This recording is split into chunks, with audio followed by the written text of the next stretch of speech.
Hi, I'm Jeff Miller. I'm Anthony Navarro, and welcome to Talk Out Loud, where we share the LGBTQIA+ narrative, one story at a time. On this episode of Talk Out Loud, we're here with Matthias Roberts. Matthias is a psychotherapist, author of the book Beyond Shame, Creating a Healthy Sex Life on Your Own Terms, and the host of Queerology, a podcast on belief in being. Growing up in the Midwest, he was raised in a conservative Christian community during the purity movement of the 80s and the 90s. Realizing that he was gay as an adolescent, he set out to change his same-sex attraction. This journey actually led him to accepting his own sexuality. Today, he's helping LGBTQI+ people connect and live fulfilling lives by writing, speaking nationwide, and serving on the board of Beloved Arise, a nonprofit dedicated to fighting for the lives of queer youth of faith. Let's hear Matthias' story. Hey, Matthias, how are you today? I am well. How are you guys doing? We're doing great. Thanks for hanging out with us this afternoon. Oh, yeah. I'm so excited to be here. We were talking earlier. So what's a day like for you? Like, what's your day to day? Are you working from home these days? What's that been like? Yeah, I am working from home these days, and it kind of changes by the day. I do like different things different days of the week, and so Tuesdays and Wednesdays are my seeing clients day. I'm a therapist, and then Mondays I teach at a grad school, so that's Mondays are school days, and then Thursdays and Fridays are meetings and interviews and writing and those kinds of things. So, but it can all be done from home right now, which I'm so deeply grateful for. So, So where is home for you? I am in Seattle, right in the heart of downtown. So, Did you grow up in Seattle? I didn't. No, I grew up in the Midwest. So was born in Wisconsin, lived there for about 10 years, and then moved to Iowa. So deep in the heart of kind of corn country. That's a really great way to put it. Uh-huh. So what was just, in Iowa, I mean, Anthony grew up in Illinois, I grew up in Indiana, Michigan. I kind of feel like there's a lot of kind of similar, well, Anthony grew up in the city of Chicago, so I can't really lump that in together. No, you can't. It doesn't work. I was going to let you get away with it, but it didn't happen there. What was the environment? I take it you grew up in a religious home just because of the work you've done and the circles that overlap in your life. What was your experience like growing up? Yeah. So, I mean, you're spot on. My parents were and still are very religious people. So in Wisconsin where I was born, my parents were working for an evangelical Christian camp, a large Christian camp. It was in the Northwoods of Wisconsin. And being religious faith was kind of the environment that I just breathed. It was the air that I breathed. Went to church, went to Awana, which was like a place where people memorize Bible verses and get prizes. And, started going to that when I was 3 years old and Sunday school. And it was really, especially since my parents worked in a ministry setting, it was like my entire life, which, especially in those early years, was kind of a neat place to grow up in. Especially being at this camp, it was a year-round camp. There were tons of other staff kids, and it was this kind of community that we had this massive camp that we just could play at. Mm-hmm. And that was really cool. Of course, it got harder as I grew up, but especially those early years, I didn't know any different, and it really wasn't a horrible place to grow up in.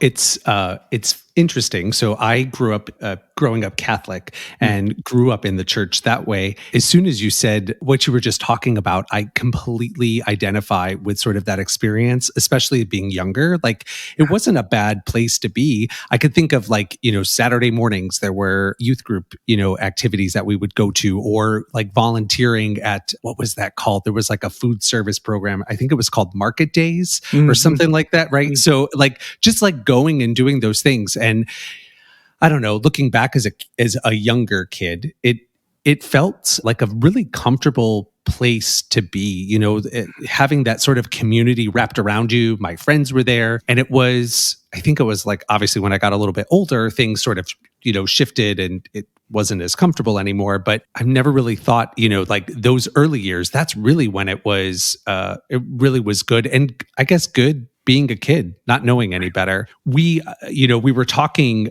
earlier. You had told us that there was a memory that you had when you were growing up in the church where you wanted to boycott something. Can you tell us about that? Yeah. This is one of my earliest memories, and it makes me laugh at this point. But so, small rural Baptist church in Medford, Wisconsin. So deep in the north woods of Wisconsin.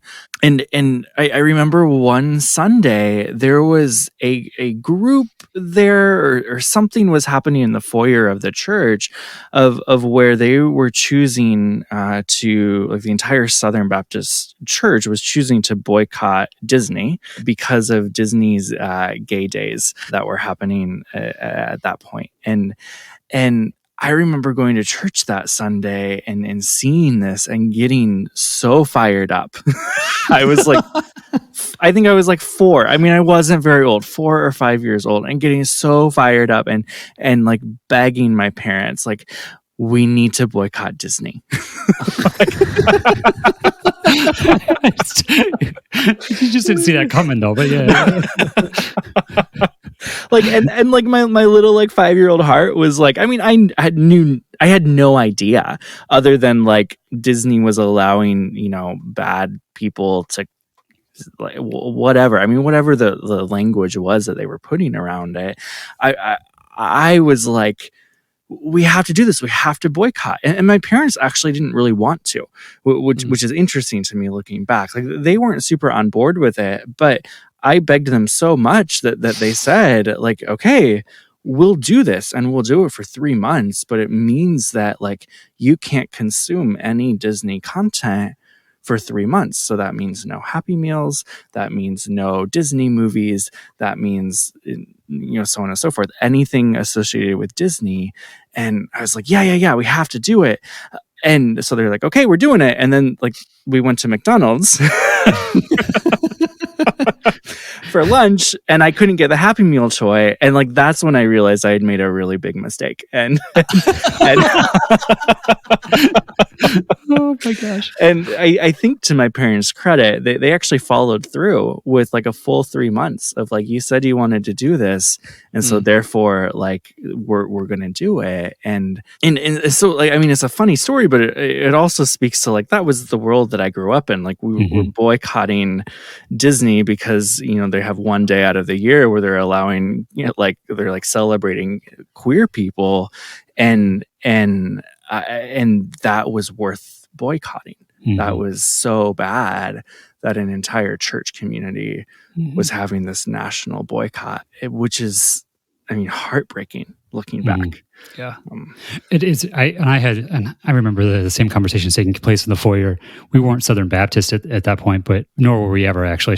We lived in the South, and I had to think about that for a second. But the point of the story was I remember that, and it's just like I identified, like, who are these evil people? That these evil homosexuals that are, they want to show their affection in public. And I remember thinking about, like, that, like, adopting that, like, well, you should keep that, like, to yourself, like, was the thing, And I just fast forwarding, like, I don't know, like in 2004, 2005, I went to gay days, and I honestly, like, even in 2002 or 2003, when friends started going, I felt icky about it, was the word I'll use. And it's like I had to do some work on that to be like, just some internalized homophobia that was coming to the surface, right? Like, just and just how that there's layers to that, and we'll talk about that more. But yeah, I just want to jump in on this. So for me, growing up Catholic, I think it's interesting to hear this, that at your churches, both of you were hearing sort of these messages of these, like, horrible people, and that we're going to boycott, this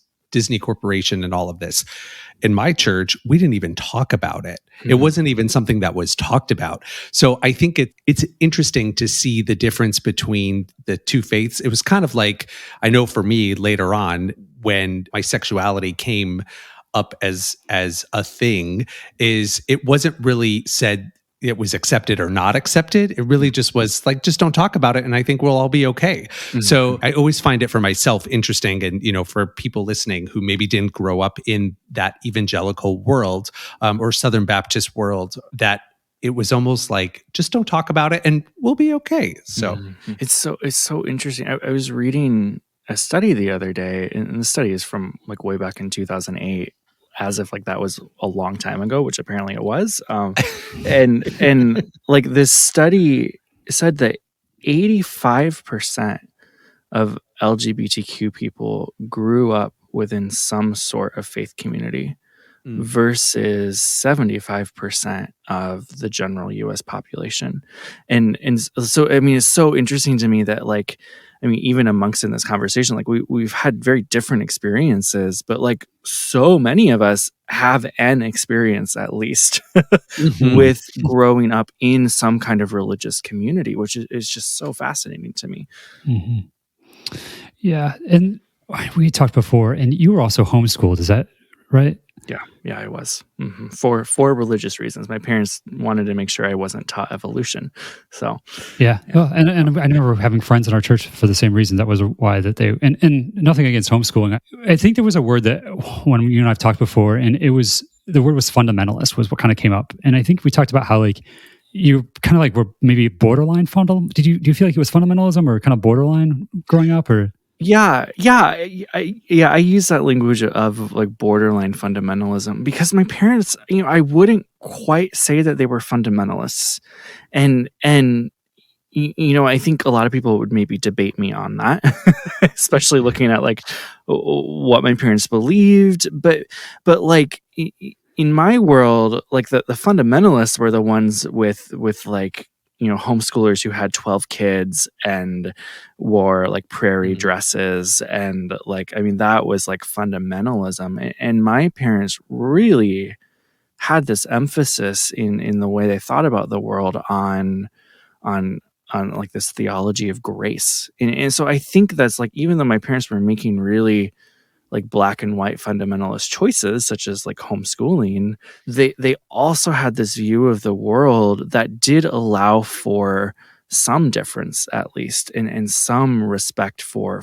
others, even if that kind of played out in very conservative ways, if that makes sense. Yeah, that does make sense. So with coming to terms with your own same-sex attraction, was that a difficult process for you? It was. I had to like, I hear lots of people who who tell this story of like knowing that you're different. Like from like very young, I knew that there was something different about me. There was something about me that wasn't the same as other guys. And I didn't really start putting those pieces together until I was like 11 or 12 and started realizing like the guys in my Boy Scout troop at the time were talking about women in similar ways as I was thinking about them. And that's when I was like, oh no, like something isn't right here. Yeah. And because of that like environment that I was just enculturated in, like I didn't have the words for it. I didn't know that it was like homosexuality or same-sex attracted or gay or any of those things. But I had this sense of like, oh, I'm one of those people, and therefore I shouldn't tell anyone. Yeah, I had a very similar experience, and I remember thinking to myself, "Oh, we got to keep this under wraps because I know how we treat those people." Right. Right. And that was an interesting experience. And I want to say like that I'm really grateful I for a lot of wonderful things I've experienced growing up in a church, a couple different churches because we moved around a little bit. And I know like definitely like youth group, like it was a safe place for me to go to until it wasn't, like around the ages, 14, 15 years old, as I started to see like, trying to repress who I was and keep that secret to myself. That was challenging. And the good news is, anyone listening today, like I am so grateful because I've like leaned into it and I've been able to uncover, discover, and discard the things that are no longer serving me and get well, and be able to understand the fact that how much we can do for ourselves. Around what age did you come out? Yeah, so that's, I mean, there, there were different stages.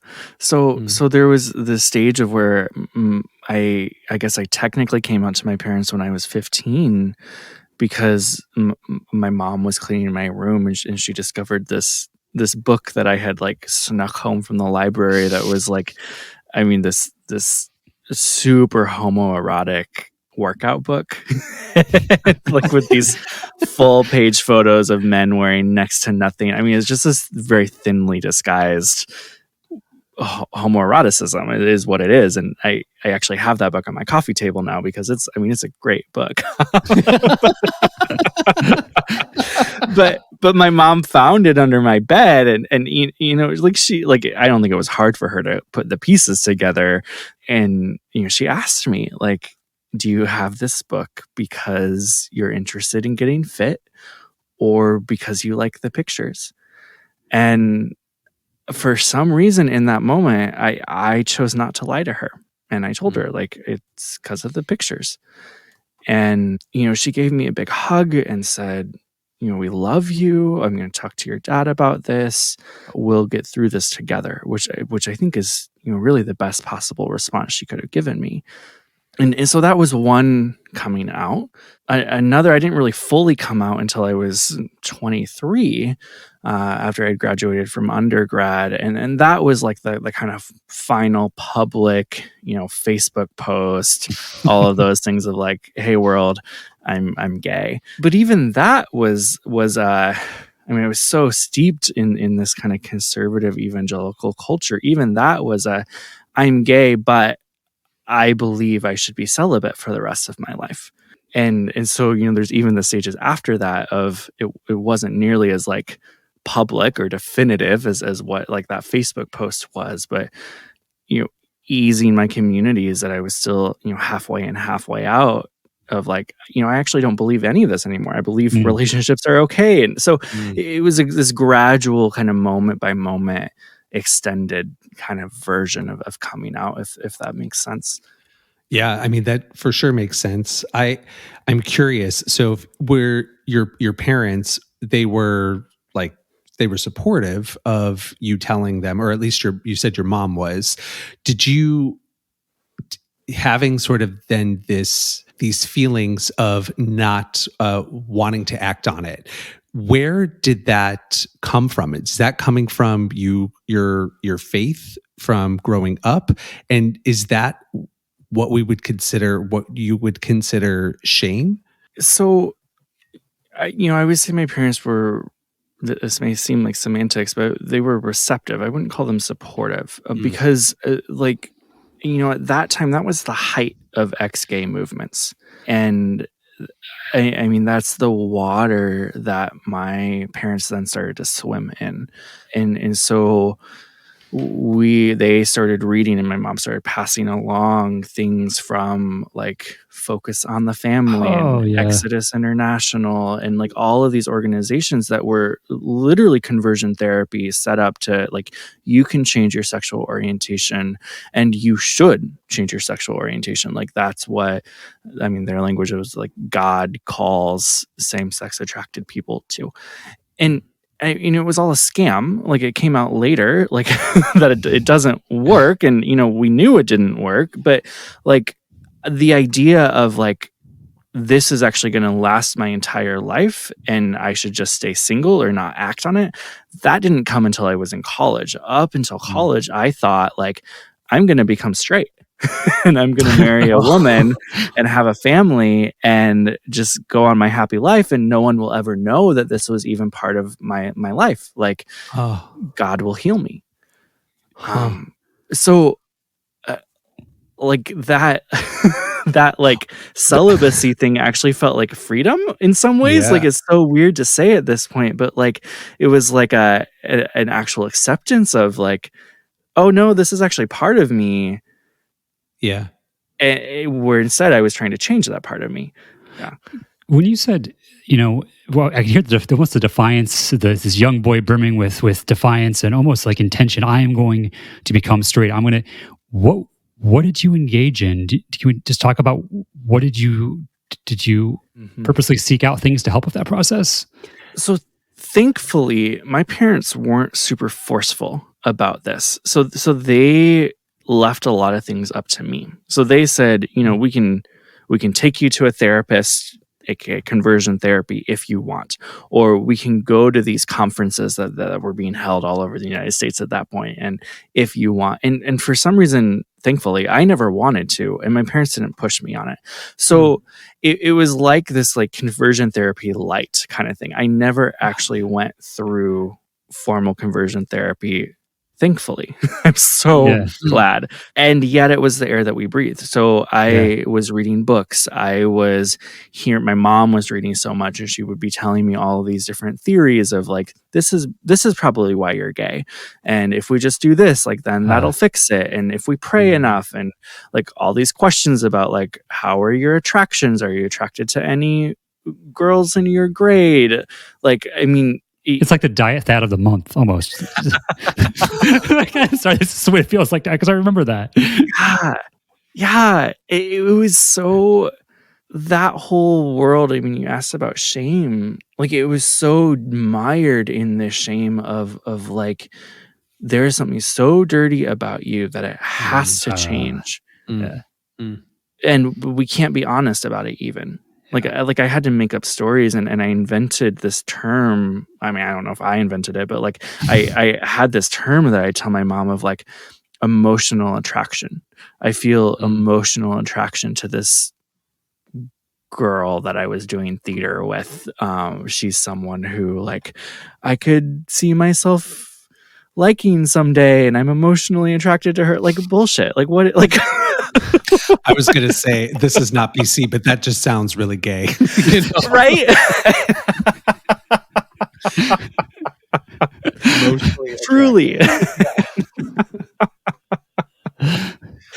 And all of that was because I couldn't tell her, like, no, nothing has changed. Yeah. And it's interesting as we're a soul, this vessel, is that I can't separate. I mean, it's not all of who I am, but is part of my being. At least that's been my experience. So, is my desire to try to compartmentalize, to almost like Pinocchio, like trying to like lose his shadow, like where it's unstitched with Wendy, and in the movie, I could not unstitch myself from who I was. You have that book on your coffee shelf, and I have a tape in a storage unit in Chicago downstairs in the basement, and it's called "Hope for the Homosexual" from Focus on the Family. And I go back and I listen to it every now and then, and it is just the most butch woman and then the most Nelly man, and talking about how they found each other, and I'm like I'm not believing a dime of that, and I have to go back and I look at it and be like, you're not crazy, Jeff. You're not crazy, right? Oh my gosh, what a world! I hear people talk about these things. Obviously, for myself, I never experienced anything quite like that. I grew up with a gay uncle in my family, and it was not a secret. We knew that he was out. And when I came out, I think my family was kind of like, oh, great, another one, So it wasn't, none of that kind of conversation was had. And when you said that you thought that you were going to grow up and be straight, my mouth literally, my jaw dropped, because to think of someone like you're in a world, right? This religious world where it's supposed to be filled with love and caring and compassion, and to think that every day you had to hide who you really were and not being able to have a support system or go to anyone to talk about it. It just seems, it's so unbelievable. But it's important for us to talk about it because these things are still happening today.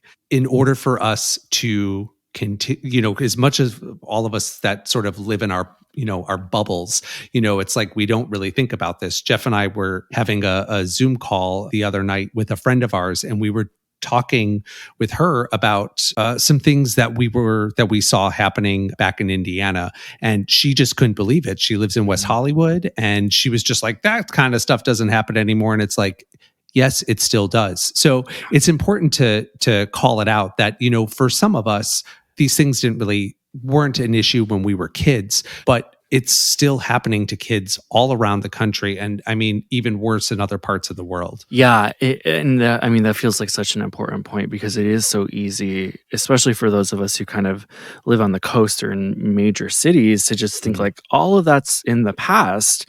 But like I'm on the board for an organization that works specifically with LGBTQ kids, and I mean, daily, weekly, like we're getting these stories of kids who are going through the exact same thing that I went through, and it's, I mean, in some ways it's thriving. It is still happening, which is mind blowing to me because that is so far removed from the world I am now in. Right? We talked about that you did some discovery on yourself and made some progress when you were in undergraduate, when you were getting your undergraduate. How did you get to Seattle, or what brought you to Seattle? Yeah, so I did my undergraduate work at a small Christian school in Arkansas, of all places. And you know, while I was there, I really fell in love with academia. You know, even though this was a, you know, small private Christian school, they were ranked very high in academics, and so like I started realizing that I was falling in love with like learning and researching and kind of doing all these things alongside like these really big questions that I had started asking around like, am I actually gay? Like, is this something that is going to be like my entire life? And like I went to counseling at this, you know, at the school's counseling center, and had a therapist who, like, thankfully, like I literally went in for conversion therapy, and I asked, like, I want to change my sexual orientation. And somehow I got paired with this Christian therapist who said to me, and this is so rare in the Christian therapy world, said to me, yeah, that's not how it works. And sexual orientation doesn't change. And, you know, you'll actually kind of be, I think he used the language of like dealing with this for the rest of your life, but it's not something you chose. And that was the first time I ever heard anything like that. And it was this huge like weight lifted because it felt true. It felt like I had been trying for so long, trying to figure out what did I do wrong and how do I change it. And he was saying like, you didn't do anything wrong and you don't change it. And I was like, great. So all of these big questions of, well, then what does that mean about my belief systems and my faith, and how do I process all of this? I, you know, got my undergraduate degree in graphic design and photography, which is a whole different world from what I do now. But in the midst of that, you know, I ended up going into a graphic design career and still asking all of these questions. And I decided, like, I actually would really like to study some of this in a more formal setting. And because I was coming out, and because I was starting to have conversations with so many people from like the worlds that I grew up in, I felt like I needed some kind of validity, I guess, to be able to talk about theology, even though, like, looking back, none of these people had theological degrees either. Like, they were, but like, but I was like, I need and I want to study this formally. So that is ultimately what got me to looking for a theological school where I could ask these really big questions and also feel like I would be invited to step into my full identity as a queer person while still asking these questions. And that's how I stumbled across the graduate school that I went to. And that's what got me to Seattle, was school, more school. I know for myself that history, like when I start to see, to lean more into history and the timelines of how the human race and socially we're figuring things out and growing and learning. Sometimes with some of the stuff I experienced, like the person who was speaking at the church really didn't have as much study and actual theology. And I'm just curious, like when you started studying that, was there any things that you realized or awakened things you're like, oh, I have a little bit of different insight than I had before? Did that help at all with the work you do today? Ultimately, I still consider myself to be a person of faith, and I consider myself to be kind of part of the Christian tradition, at least.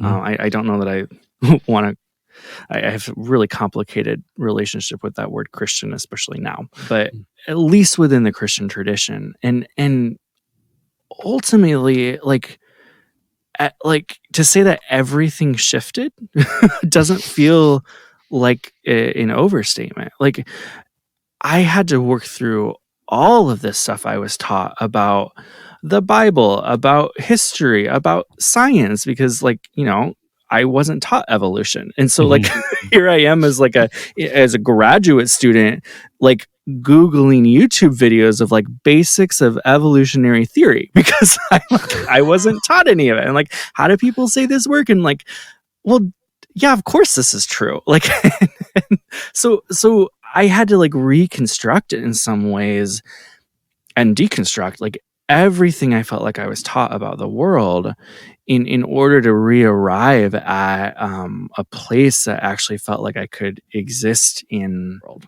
Mm. Yeah. So I just want to interrupt for a second. Is that you use the word deconstruct and reconstruct? And I was kind of really hoping the conversation would kind of go there a little bit because I know for myself that I deconstructed, and then for like 10 years of my life, like I was left, maybe it wasn't 10 years, but for a while, I was left with nothing. Mhm. And that was probably some of the darkest years of my life. And I know like Richard Rohr talks about like the need we need to have something though, right? We got to have something. And so the need for reconstruction. What does that reconstruction look like for you? I feel really grateful that deconstruction happened in a place where I was held by minds that were far larger than mine, like in my professors and like feminist and womanist theologians who have been asking these questions for their entire careers as theologians, and so they were able to provide a really safe space for me to be devastated and be like, what, but like everything I believe isn't true. And like, what do I have left? And they were able to ask me the questions of like, what do you still believe? And how do we ask questions that are not rooted in a theology of shame and guide me towards a God or an idea of divinity that was so much broader, so much more encompassing. So that question of reconstruction really meant digging into two theologians, particularly, or two of my professors, one of whom is a Black woman who does, I mean, just incredible work around race and the divine, and then another woman who really works at these intersections of what it means to be a woman in this work. They gave me, and it feels like such a gift, the ability to kind of rest in this sense of spirituality can be rooted in love, and it can actually look like justice, which was again entirely different world from what I was raised in.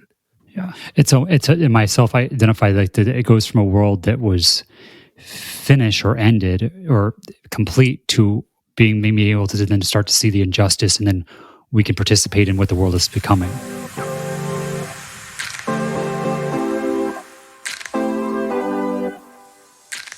We are really grateful because you took these experiences and you wrote a book titled Beyond Shame. What is shame? That's a big question. Yeah, so I really, really like the way that Brené Brown talks about shame, and she distinguishes it from guilt. And so guilt being the feeling that I have done something wrong, bad, I'm not proud of, where shame is I am something wrong, bad, I'm not proud of. So you hear that shift in language is shame is this is the entirety of who I am. I am wrong. I am bad. I am not worthy of relationship. And even if I was, no one would want to be in relationship with me anyway. Like those are the voices of shame. It has a physiological effect on our bodies of where we actually, when we're feeling shame, turn away from relationship. It's so much more complex than that. But I mean, that's the basics, at least, about how I think about shame. Yeah, and then to the entire, I should have said this earlier, excuse me, was the entire title is Beyond Shame, Creating a Healthy Sex Life on Your Own Terms, Mhm. which obviously that's important. I know for myself, like you're using the word we in connection, where before there was a lot of I and alone and hopelessness in my life until I started unpacking this with the help of other people, like, kind of similar to your experience in some ways. You're talking us through how to get past, you know, some of these things in your own life, but now specifically with sex and sexuality, how is that tied in together? Yeah. So, I deeply believe that sexuality or our experience of sexuality or our lack of experience with sexuality, because there are folks like Ace and Arrow, people out there who don't experience sexuality. So our experiences with sexuality exist at the very core of who we are as people. Um, Shame targets the very core of who we are as people. So, I mean, I also believe that like spirit, soul, whatever language you want to put on that, divinity, our connection to the divine also exists at the very core of who we are as people.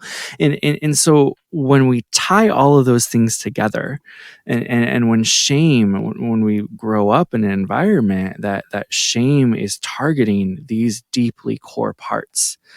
For me, this messaging of God hates me and everyone else around me hates me because of this sexual component of my life. I mean, those are like deep, deep, deep parts of who we are as people. And so it can create this kind of perfect storm, whether it's because of your sexuality as a queer person or, what a lot of people call purity culture now, which was this movement within a lot of Christian spaces that defined sexuality in very rigid ways that most people can't fit into, therefore creating shame. When shame can target these core parts of us, it debilitates us. It takes us out of being who I think we're called to be, or inviting us into our full selves as human beings so we can actually be participants in this world. There's a lot of wisdom, right, in what you said. And to think about for all of us as queer people, you may have not gotten the shame from a religious upbringing. It may have been from just unaccepting parents who maybe weren't religious. It just didn't fit into their belief system. There's a couple different tactics you talk about in your book on how we can, start to understand or move past the shame. Those are shamefulness and shamelessness. Can we talk about those as a way to move past shame? Yeah, so specifically when it comes to sexual shame and I think religious sexual shame, although I think a lot of this can be applied to shame in general, that's kind of the lens that I'm working from in this book is religious sexual shame. Mhm.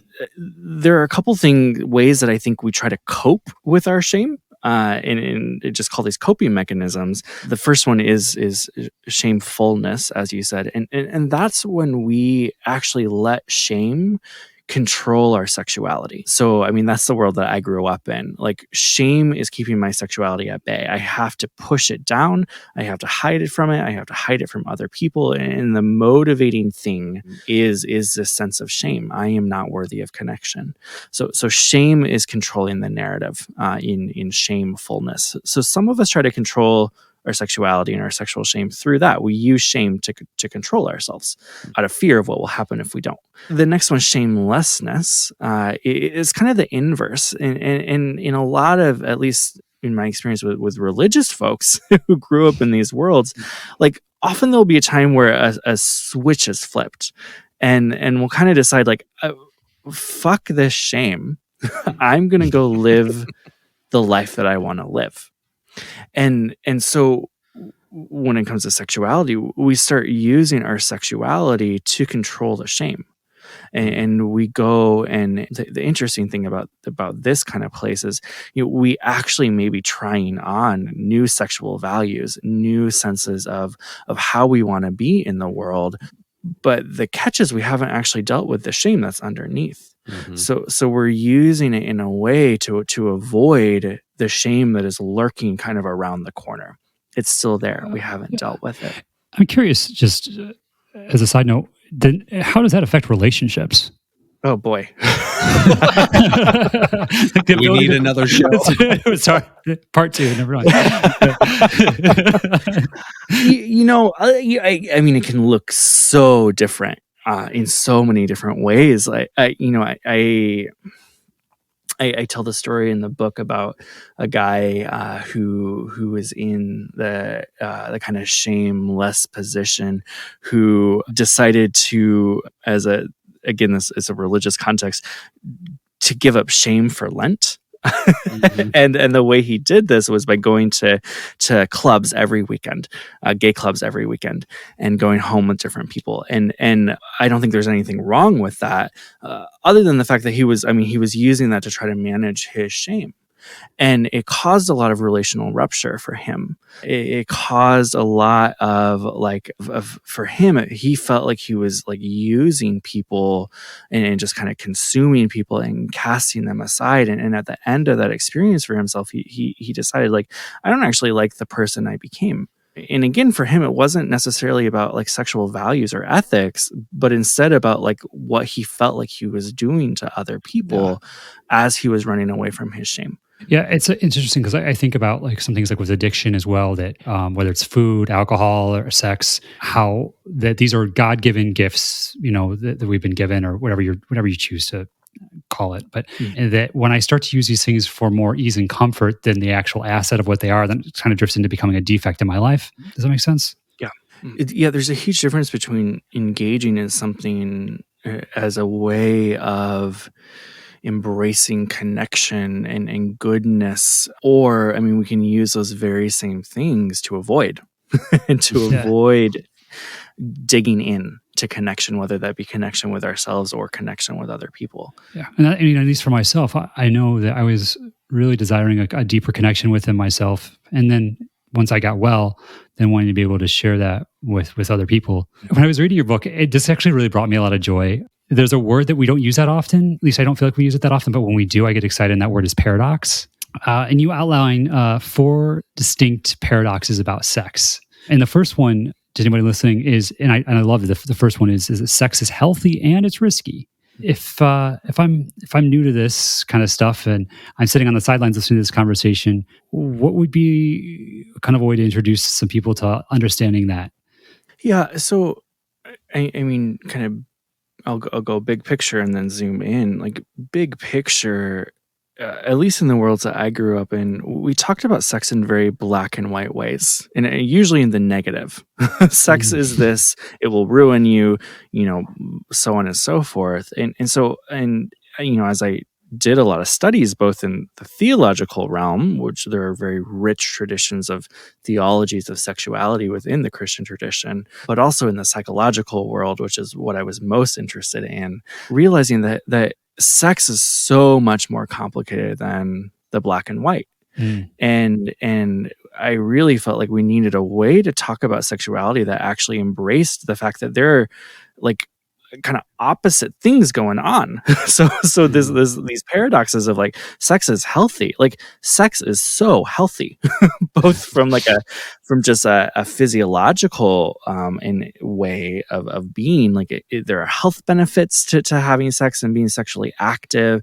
There's so many good things that happen, but there's also the reality that it is risky. And I don't mean that even from a religious perspective, but just from like a perspective of like, there's a lot of risk that comes with having sex, whether that be, STIs or safer sex practices or, so on and so forth. Like, both of those things are true. So how do we navigate that? And then how do we make choices in our sexuality that actually helps us navigate that in ways that help us be the kind of people we want to be in the world? I feel like growing up, that's the era that we grew up in. I remember like when Sex and the City came on, and some things, the conversations that were being had, that maybe not like getting an STD, like, or an STI, like talking about that. And I remember thinking, when I read this, like, I remember being down in Fort Lauderdale, and I contracted an STI, and I've had a friend reach out to me who I had hooked up with after hanging out with drinking that evening, and he actually reached out to me and was like, "Hey," he's like, "I got tested, blah blah blah. I've got this. You need to get some penicillin, whatever. You'll be fine. And I thought, like, I was pissed off at him first of all, and I felt dirty. I felt shame. And then, and this is what I want to tell you that I think is important is, as like, would I be honest enough to tell someone the way this person had told me? And and I think about like being able to have healthy conversations about these things happen. And now that, like, I do some volunteer work and I help people, and I get to have conversations, with people that, when maybe that happens to them. Or I remember being in Boys Town in Chicago, and the bus drove by, and there was a billboard on the bus, and it said, "Syphilis is back." And I jokingly said, I think, to Anthony, I was like, "Well, where was it? Vegas?" Like, and then that goes on. I mean, that second paradox you talk about is sex makes us vulnerable and helps us avoid vulnerability. Yeah. I mean, this one is huge because, I mean, and I hope people can kind of think about it. I mean, it almost feels intuitive in the sense of like, sex is a very vulnerable thing, or it can be a very vulnerable thing. I mean, just even in the physical side of it, like we're getting naked with another person. Like there's a lot of vulnerability in that person or people. To expose ourselves like that is vulnerable. But we can also use sex and sexuality in a way for like the neurochemical kind of side of like the dopamine spike. To avoid a lot of things. We can use sex with our partners to avoid getting into that hard conversation, or we can be feeling a lot of really like deep and dark feelings and use sex as a way to not actually dive into why those feelings are there. So like there's again that both and there of it's so vulnerable. We can use it to get to know ourselves. We can use it to get to know other people. We can also use it to avoid all of those things. I'm glad you brought that up in terms of having to take your clothes off, right, when you're having sex with someone, and thinking about, I know a lot of your work is, centered around, coming from more of a religious, side of things, but just thinking about, people who have, body positive issues. I know for myself, there's been points in my life where I've been heavier, and sometimes looking in the mirror is a struggle, a challenge. And, thankfully, I'm at a place today where I feel, good about myself, but thinking about how this one act, like there could be, how you said, it's so full of, it's so packed with so many different layers that we just don't know what the other person is going through, especially if you don't know the person, or the person's not open to having that conversation to share with you. It's not for all the reasons why they may have shame or bring shame into the bedroom. So right. I think it's a really big conversation, and just, interesting to think through. Another one of the paradoxes you set out was that sex requires safety, and safety is not guaranteed. Can you walk us through that one? Yeah. So I mean, you'll notice like that sounds very similar to health and risk, but safety in that chapter, I kind of go through like there's the physical side of safety.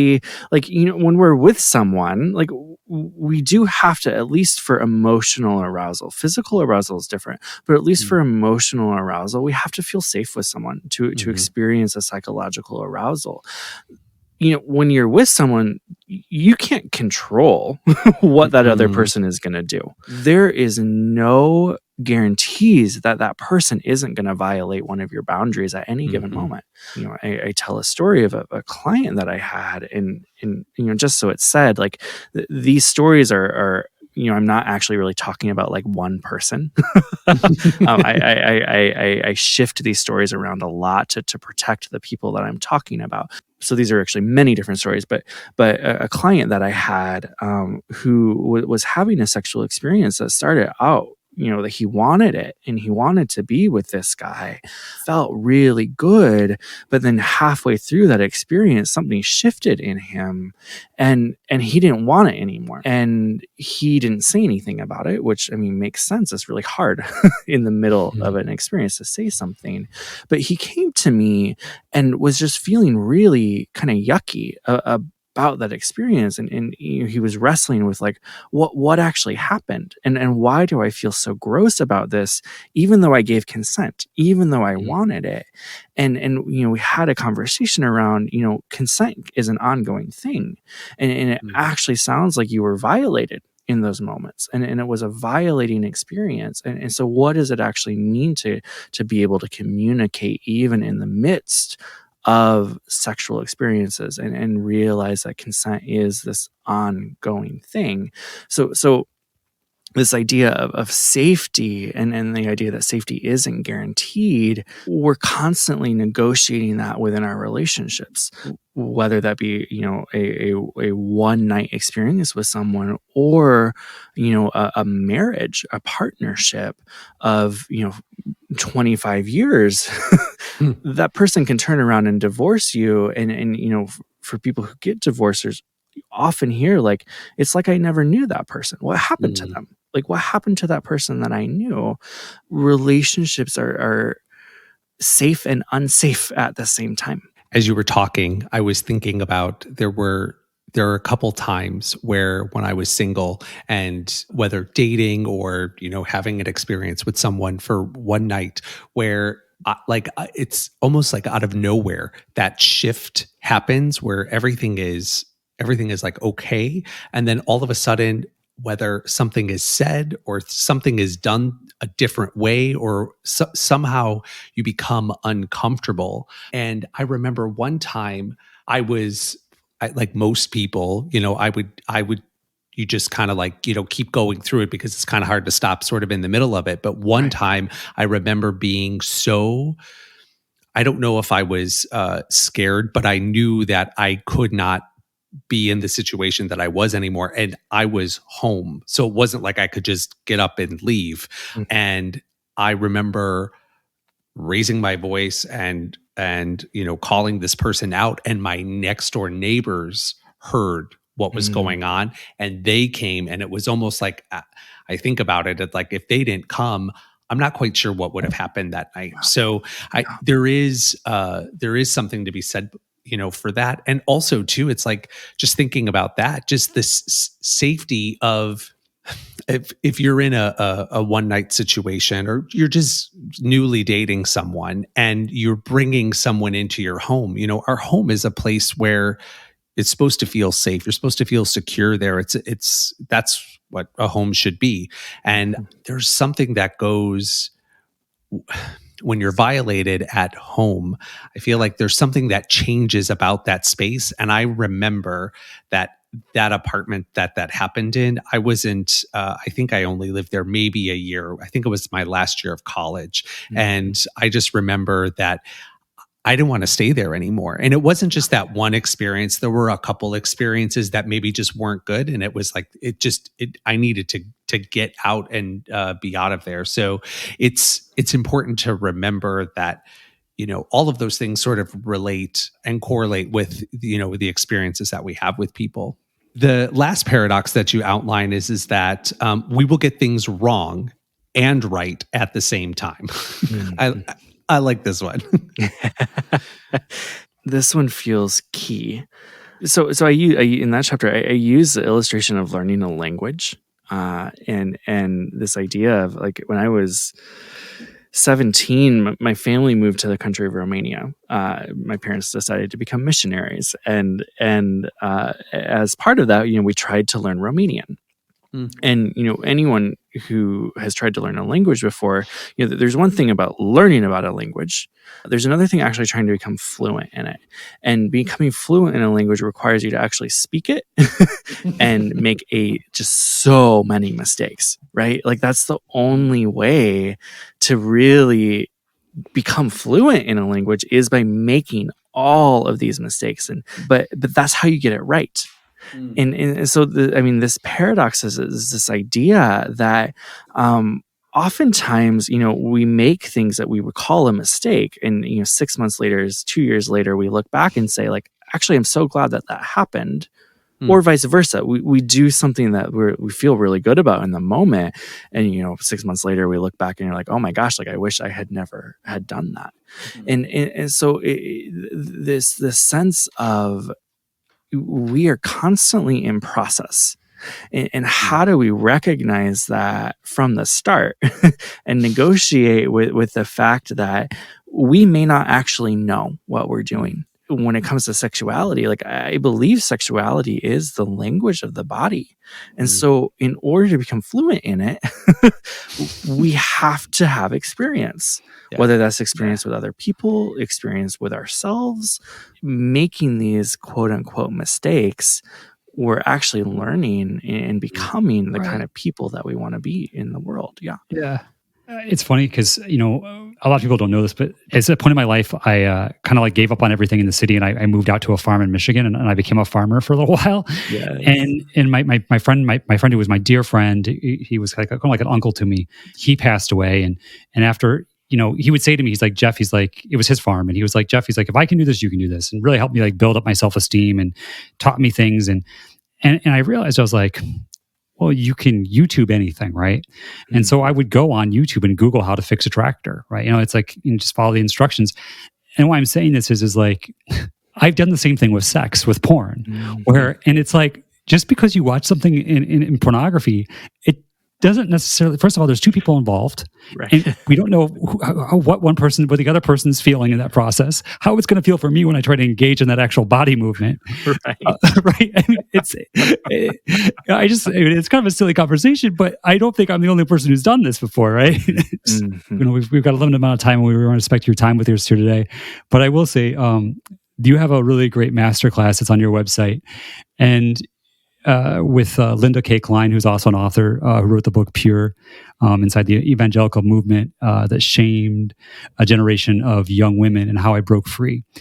And what I did find was there's so much helpful stuff within that conversation the two of you have together that's available on your website. And you talk about, both of you, about like starting out like with specifically for gay people, and also women for gay men specifically, how like we almost have like this arrested development sexually, where we have this like, I forget what the actual word was that you used, where we have this whereas what you normally do as a child that you do then again as an adult, like with flirting with gay men, because now you feel safe to be able to do that.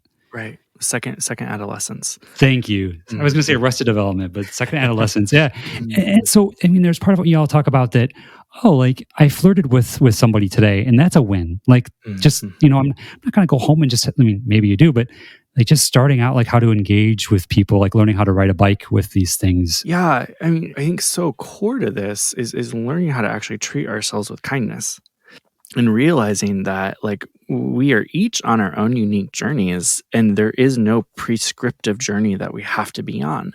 And so when we start comparing ourselves to other people, I think especially as gay men, we do this of like, if you come from the world that I grew up in, like, and suddenly find yourself in a big city in a gay world, and all of a sudden like all these people around me are doing all these things that I have no experience in. Like that can feel like shame. Like your shame can skyrocket in that.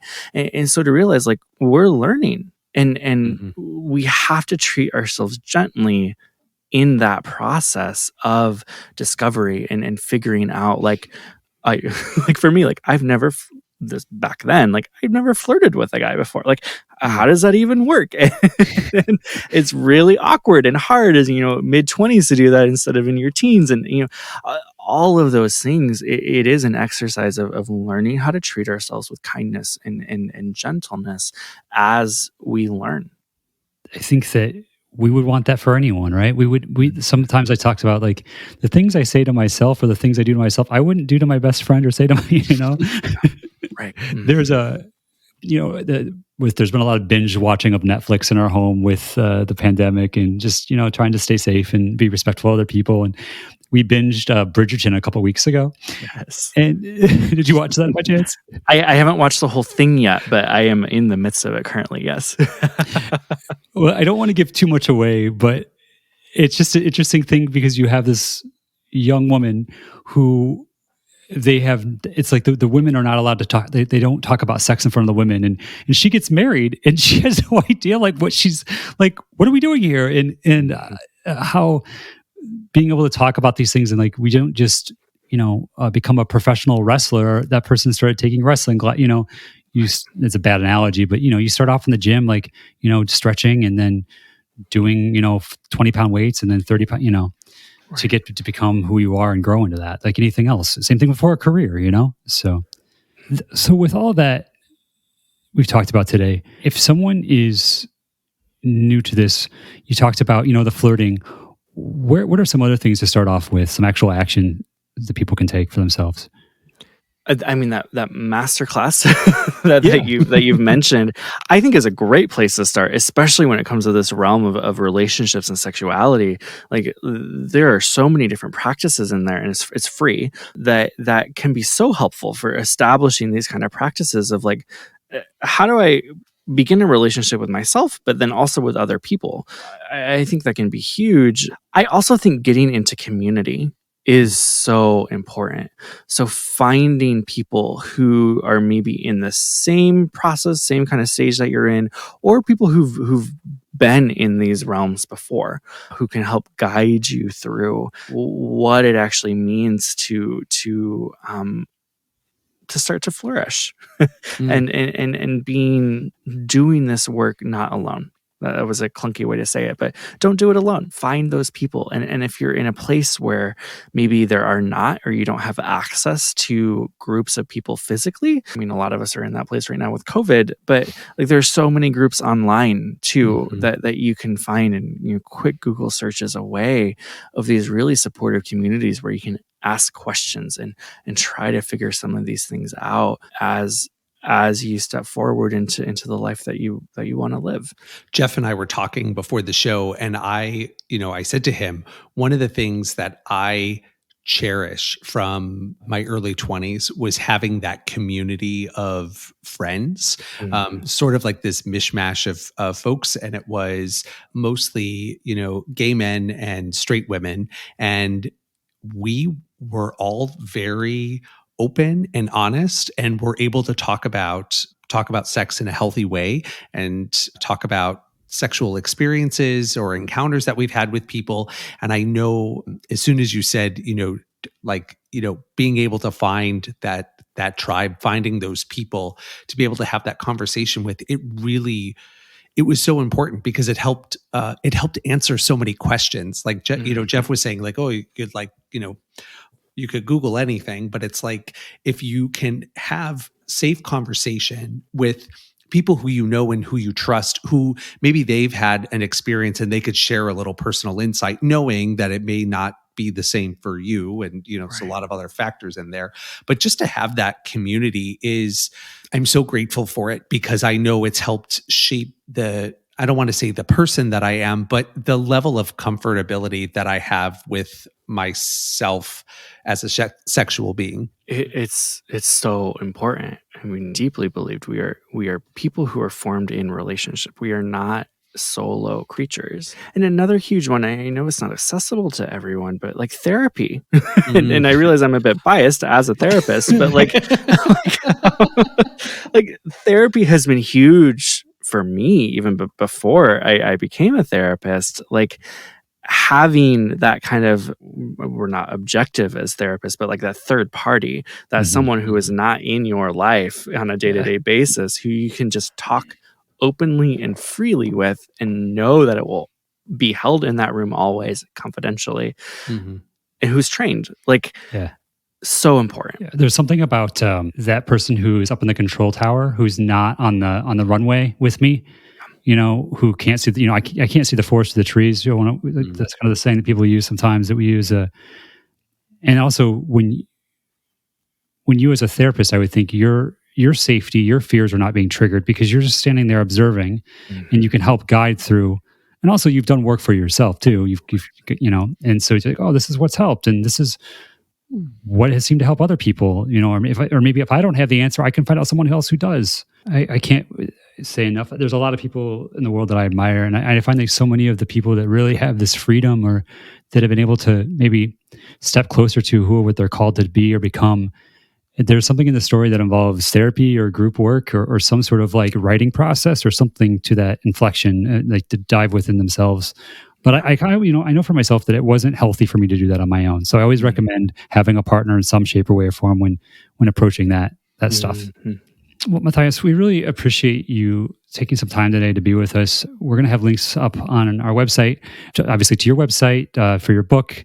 And I would really honestly encourage anyone, and you don't have to be gay, you don't have to be straight, you can be whoever you are. Like, I feel like anyone, whether you're a man who's straight, who has maybe felt like the powers of be, how things are in the world, to someone who, as a woman, has dealt with things with femininity. I feel like there's so much in that masterclass that a lot of people can get well with.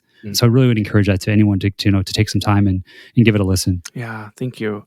And for folks who are listening who aren't religious, my hope is in all of my work, like that masterclass for sure, but also in the book, like I tried to write it in such a way that like you could skip the religious sections and still get something out of it. And so my hope is that there's something in this work for everyone. Also knowing there may not be, but yeah, thank you guys so much for having me. I'm really grateful. No, you're our pleasure. And echoing what you said, because Anthony and I read the book and we had two different experiences. We sure did. Yeah, and they were both good. So we would highly recommend it to anyone.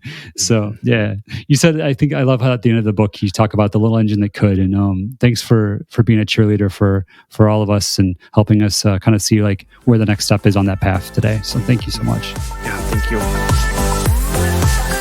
We want to thank Matthias for coming on the show. He is continuing to teach and help those who want to work past shame in their own lives.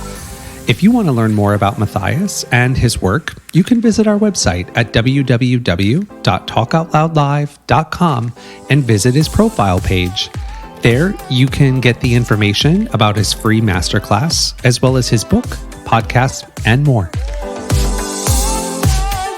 Thanks for listening to this episode of Talk Out Loud. If you're enjoying the show, please subscribe, rate us, and share with a friend. You can also follow us on social media at Talk Out Loud Live.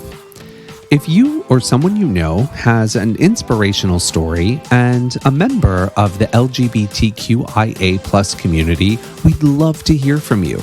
Reach out to us on our website at www.talkoutloudlive.com. On our website, you can also catch up on past episodes, learn more about our past guests, and browse their profiles. You can also get your official Talk Out Loud gear in our online store and browse our online bookstore curated with our guests' recommended books. Thanks again for listening, and remember, be true, be you, and to talk out loud.